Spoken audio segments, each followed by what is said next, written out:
한번 인사하겠습니다. 성령 충만의 밤이 되십시오. 성령 충만한 밤이 되십시오. 인사하십시오. 성령 충만한 밤이 되시기 바랍니다. 오늘 우리가 읽은 하나님의 말씀은 예수님께서 시몬 베드로를 베드로를 제자로 부르시는 장면입니다. 시몬 베드로는 오늘 본문에 나오는 대로 평범한 사람이었습니다. 물고기를 잡는 어부였습니다. 어느 곳 하나 특별한 데가 없었던 그 사람이 어떻게 하나님의 아들을 따라다니는 수제자가 될 수 있었을까요? 도대체 그에게서 특별한 점이 어떤 점이 있을까요? 여러분, 오늘 말씀은 밤새도록 물고기를 잡으려 했으나 잡지 못하였던 베드로 일행에게 예수님이 찾아오셔서 그들에게 그물을 다시 던지라 명령하셨고 그들이 순종하였더니 엄청나게 많은 물고기를 잡았다는 내용입니다. 그리고는 베드로가 깜짝 놀라서 예수님을 주님이라 부를 때 예수님은 그를 사람을 낚는 어부가 되라 말씀하시며 그를 제자로 거두셨다는 내용입니다. 이 내용 속에 베드로가 가진 특별한 것이 한 가지 있습니다. 그가 제자가 될 수 있었던, 그리고 그가 수제자가 될 수 있었던 특별한 점 한 가지를 우리가 함께 나누려고 합니다. 여러분, 그것은 바로 순종입니다. 그가 어떤 형편, 어떤 처지에서 예수님의 말씀에 어떻게 순종하였는지를 우리가 살핌으로써 이 밤에 참으로 순종의 은혜를 깨닫고 돌아가시는 저와 여러분 되시기를 주님의 이름으로 축원합니다. 여러분, 오늘 말씀을 통해 우리가 먼저 생각해야 될 것은 과연 주님은 어떤 사람을 찾고 계시는가라는 점입니다. 예수님은 어떤 사람을 찾으셔서 도대체 어떤 종류의 사람을 예수님은 일꾼으로 찾기를 원하시는지 우리가 바라볼 수 있습니다. 우리가 쉽게 그 답을 얻을 수가 있습니다. 예수님은 열심을 다하여 일하는 사람을 찾으시고 계십니다. 2절을 보니까 어부들이 배에서 나와서 그물을 싣고 있었습니다. 그물 손질을 하고 있었다는 말은 물고기를 열심히 잡으려 했다는 말 아니겠습니까? 시몬 베드로가 말하는 소리를 들어보십시오. 밤이 새도록 수고하였으되 잡은 것이 없지만은, 그 말은 밤이 새도록 물고기를 잡았다는 말입니다. 물고기 잡으려고 하여튼 밤이 새도록 일했다는 것입니다. 더 기가 막힌 것은 한 마리도 잡지 못했다는 점입니다. 얼마나 지쳐 있었을까요? 한 마리도 잡지 못했으니 기운이 빠져도 아주 다 빠져 있지 않겠습니까? 물고기를 그나마 간간히 이렇게 잡기라도 했으면 위로가 되어서 새 힘이 생겨서 그래도 좀 기운 있게 이렇게 일을 하겠지만 얼마나 지금 힘들까요? 한 마리도 밤새도록 했는데 한 마리도 못 잡았으니 아마 밤새도록 한 번도 쉬지 못했을 것입니다. 또 그물을 던지고 또 그물을 던지고 또 그물을 던졌지만 계속 물고기가 안 나오니 계속 던지고만 있는 것입니다.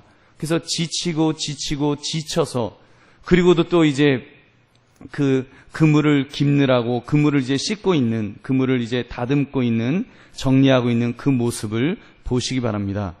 예수님은 바로 그렇게 수고하고 애쓰며 열심을 다하는 자를 찾고 계십니다.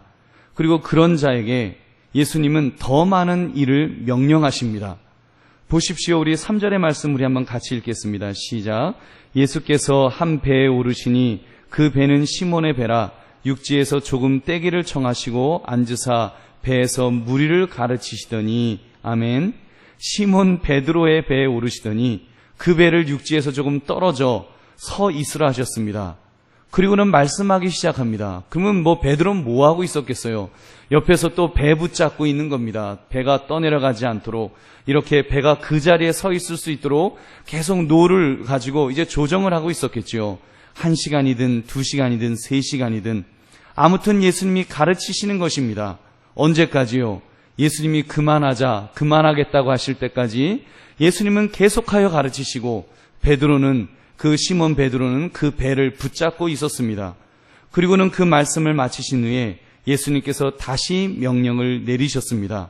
우리 4절의 말씀 제가 읽겠습니다. 말씀을 마치시고 시몬에게 이르시되 깊은 데로 가서 그물을 내려 고기를 잡으라. 이제 그렇게 실컷 일 시키시더니 이번에는 그물을 던져서 물고기를 잡으라고 명령을 또 내리셨습니다. 여러분, 이때 베드로가 예수님의 말씀에 순종하지 않을 이유가 얼마나 많이 있었겠습니까? 아마도 10가지도 넘는 이유를 댈 수 있었을 거예요. 예수님, 전 지금 너무 피곤해요. 지금은 물고기들이 다 떠나간 시간이에요. 이미 우리가 그물을 던질 만큼 던졌어요. 물고기 잡는 일은 예수님보다 제가 더 전문가인데요. 이미 오늘 작업은 끝났는데 이제 그물 정리 다 했는데 뭘 또 그물을 던지라 하십니까? 얼마나 많은 이야기들을 할 수 있었겠습니까? 여러분 같으면 이 베드로의 입장이 되었을 때 과연 어떻게 하시겠습니까? 그런데 이때 베드로의 대답을 여러분 주목해 보시기 바랍니다. 우리 5절의 말씀, 이 베드로의 가장 그 중요한 모습입니다. 우리 5절 함께 읽겠습니다. 시작. 시몬이 대답하여 이르되 선생님, 우리들이 밤이 새도록 수고하였으되 잡은 것이 없지만은 말씀에 의지하여 내가 그물을 내리리다 하고. 아멘. 이미 불순종할 이유가 다 담겨 있지요. 우리들이 밤이 새도록 이미 해보았습니다. 수고하였습니다. 그 말은 너무 피곤하다는 것입니다. 그럼에도 불구하고 어떻게 한다고 합니까? 말씀에 의지하여 내가 그물을 내리리라. 말씀에 의지하여, 주님의 말씀 아닙니까? 예수님의 말씀에 의지하여 순종하겠다고 그가 그렇게 고백하였던 것입니다. 그럴 때 어떻게 되었습니까? 실제로 그물을 던졌더니 물고기가 잡히는데 너무 많이 잡혀서 그물이 찢어질 정도가 되었다 그랬습니다. 그래서 다른 동료들을 손짓하여 불렀습니다. 물고기를 나누어 담았는데 얼마나 많았던지 2배에 채웠는데 배가 잠길 지경이 되었다라고 그렇게 기록합니다. 사랑하는 성도들이요, 그들이 경험한 것은 지금 단순히 물고기 많이 잡은 것 정도가 아니었습니다. 한마디로 물질적으로 복을 많이 받았다, 이 정도의 것이 아니었다는 것입니다. 그들이 진정으로 경험한 것이 무엇입니까? 지금 베드로는 순종함으로 지금 놀라운 영적인 비밀을 그는 깨닫게 되었습니다. 보십시오. 베드로는 물고기 잡은 후에 예수님을 부르는 호칭이 바뀌었습니다. 물고기 잡기 전에는 무엇이라고 불렀습니까? 선생님이라고 불렀지요. 선생님. 그런데 물고기를 잡은 후에는 그 호칭이 바뀌었습니다. 그 8절 말씀 우리 같이 읽겠습니다. 시작. 시몬 베드로가 이를 보고 예수의 무릎 아래에 엎드려 이르되 주여 나를 떠나소서 나는 죄인이로소이다 하니. 아멘. 주여라고 불렀습니다. 이 주여라는 호칭은 윗사람에 대한 존경의 뜻으로도 사용되지만 신성의 대명사로 쓰이기도 했습니다. 예수님을 향해서 나는 죄인이로소이다 나를 떠나소서라고 말하는 것 보면 그는 지금 이 예수님이 그냥 선생님 정도가 아니라는 것을 그는 깨닫고 있는 것입니다. 그는 이분이야말로 참으로 신성을 가지신 하나님의 아들이시라는 것을 막연하게나마 그는 지금 깨닫게 된 것입니다. 이분은 대단한 분이시다. 이분은 정말 나를 맡길 만큼 정말 대단한 분이라는 것을 그는 이 이적을 통해서 순종을 통하여 깨닫게 된 줄 여러분 믿으시기 바랍니다. 여러분, 그 이후 시몬 베드로가 어떻게 변하게 됩니까? 10절 후반절부터 11절을 보면 이렇게 성경 기록합니다. 예수께서 시몬에게 이르시되 무서워하지 말라. 이제 후로는 내가 사람을 취하리라 하시니 그들이 배들을 육지에 대고 모든 것을 버려두고 예수를 따르니라. 아멘. 예수님이 사람 낚는 어부로 부르셨을 때 그는 모든 것을 버려두고 예수님을 따랐습니다. 모든 것을, 그가 가진 모든 것을 버려두고 따르는 그런 순종의 사람이 되었던 것입니다. 사랑하는 성도님들, 이 밤에 제자들이 경험했던 이 순종의 은혜를 저와 여러분이 경험하시기를 주의 이름으로 축원합니다. 여러분, 오늘 교회에 나오시면서 어떤 마음으로 나오셨습니까? 오늘 하루가 너무 고되었다, 너무 힘들었다, 그런 마음이 드시지는 않았는지요? 사실 오늘 같은 날씨, 그 숨쉬는 것 자체가 중노동이 아니었습니까? 일사병에 쓰러질 정도로, 또 열사병에 걸릴 정도로 온도 조절이 잘 안 되는 그런 날씨가 오늘 날씨였습니다. 여러분, 그냥 오늘 하루 숨쉬고 있는 것만으로도 지칠 대로 지치는 그런 날씨였잖아요. 아마 여러분 마음속에 이런 마음이 있었을지도 모르겠어요. 주님, 이런 날은 오늘 하루 쉬는 것도 괜찮지 않겠습니까? 이렇게 반문하고 싶었던 오늘 하루는 아니셨습니까? 사랑하는 성도들이요, 여러분 오늘 잘 오셨습니다. 우리 옆에 분에게 이렇게 인사하겠습니다. 잘 순종하셨습니다. 승리하셨습니다. 잘 순종하셨습니다. 여러분 승리하셨습니다. 여러분, 우리 주님께서 우리를 부르실 때 할 일이 없는 사람을 부르시는 것이 아니심을 분명히 기억하시기 바랍니다. 남 바빠 죽겠는데 왜 날 부르시는가? 이렇게 생각하지 마시라는 것입니다. 바쁘기 때문에 부르는 것입니다. 예수님은 그런 사람을 사용하기를 원하십니다. 오늘 하루 열심히 일하고 지쳐있는 그 사람을 기도시키기를 원하시고, 정말 세상 속에서 열심히 일하여 힘든 그 사람에게 일하라고 명령하십니다. 여러분, 왜 그런지 아십니까? 예수님은 그런 사람을 사용해야지 바쁘게 일하는 사람, 바쁘게 일할 수 있는 사람에게 일을 시켜야 그 사람이 열심히 일할 수 있기 때문입니다. 여러분, 나는 할 일이 없어갖고, 예수님 나 뭐 일 좀 시켜주세요. 할 일이 없는 사람을 예수님이 잘 안 시키세요. 할 일이 있어서 나 지금 바쁜데 예수님 나 일 시키면 안 돼요. 예수님 나 무슨 일 하라 그러면 안 돼요. 예수님 저 지금 기도하라 그러면 저 안 돼요. 저 지금 할 시간이 없어요. 그 사람에게 하라고 명령하십니다.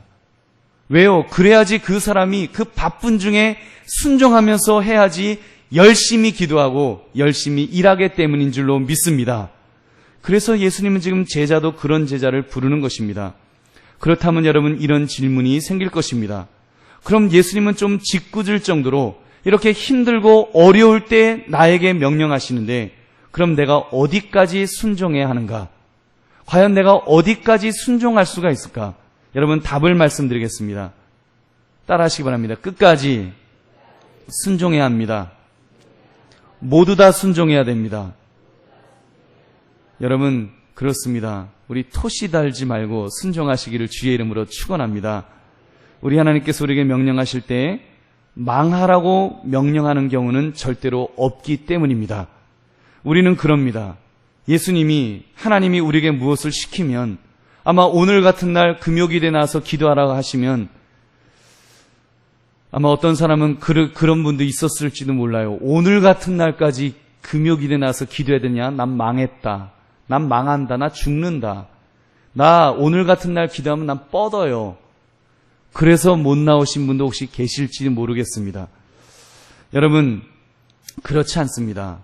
하나님이 명령하실 때 난 망했다, 난 죽는다, 난 끝장이다.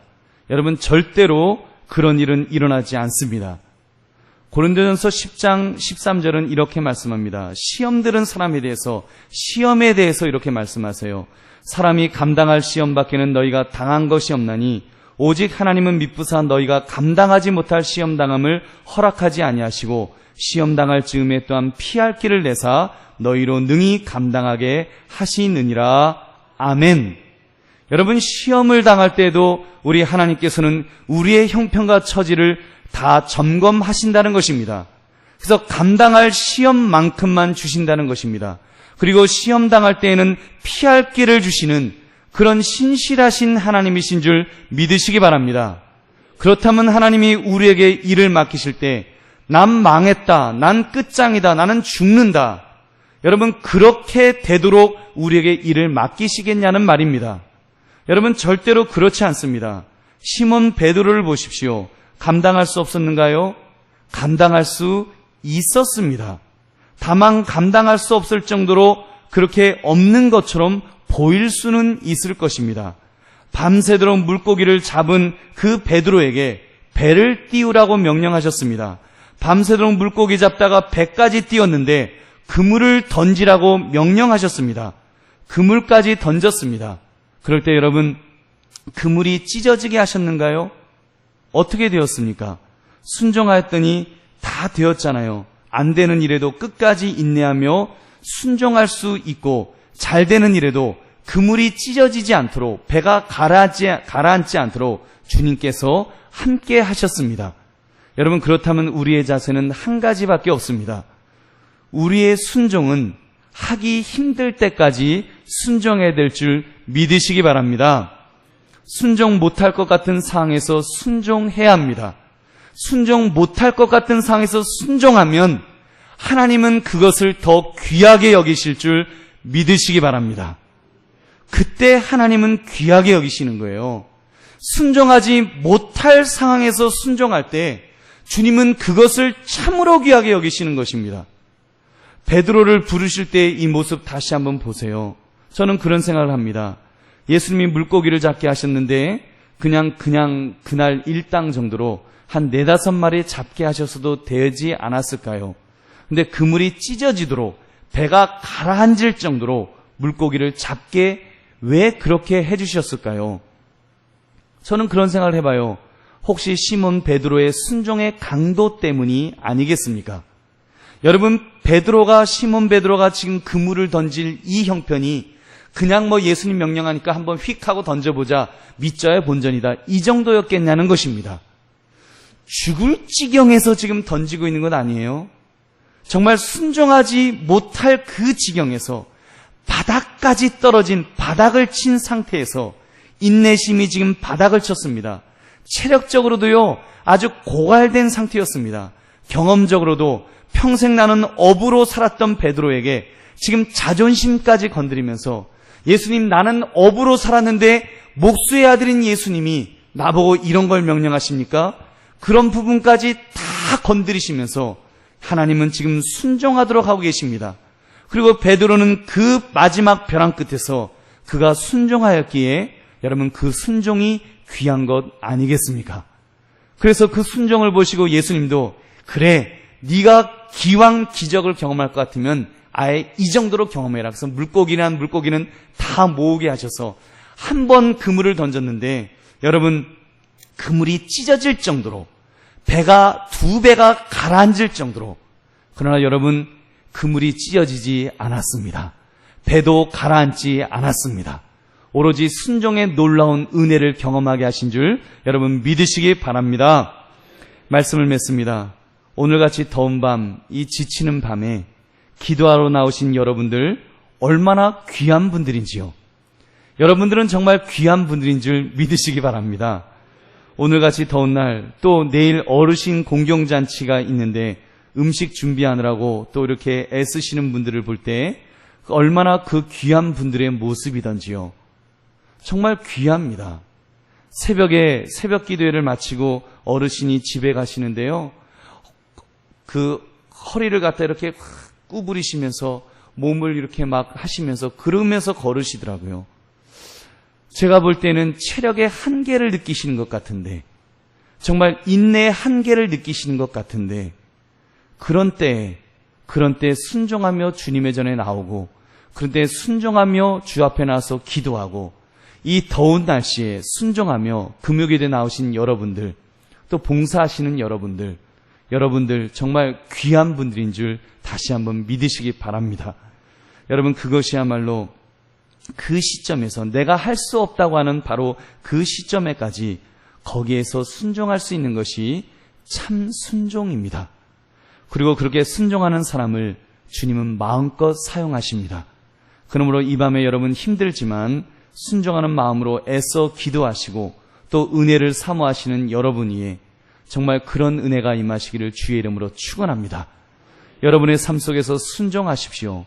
여러분, 정말 내가 순종할 수 없다라고 하는 그 마지막 벼랑 끝까지 섰다고 할지라도 그 선에서 내가 내 몸을 던져 벼랑에서라도 주께서 명령하시면 다음 발자국을 디디라 하시면, 우리가 디디면 여러분 벼랑에 떨어지지 아니할 줄 믿으시기 바랍니다. 주의 강한 팔로 붙들으실 줄 믿으시기 바랍니다. 주께서 그렇게 순종하시는 모습을 보시면서 그에게 복을 부으실 줄 믿으시기 바랍니다. 그리고 주님이 쓰실 것입니다. 베드로를 위대하게 쓰신 것처럼 그렇게 위대하게 쓰임 받으시는 저와 여러분 되시기를 주의 이름으로 축원합니다.